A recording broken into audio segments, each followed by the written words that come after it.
برباد رفت در غم و حسرت جوانیم، برباد رفت در غم و حسرت جوانیم. بی آرزو چه سود دگر زندگانیم.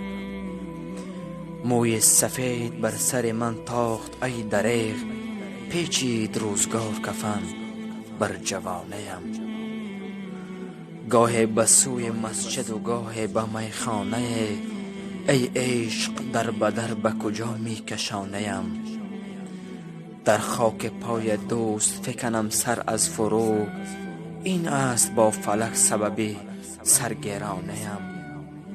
چون گرد بد جنگ بپیچم به پای خیش، ای روزگار چه بسر می توانیم. برباد رفت در غم و حسرت جوانیم.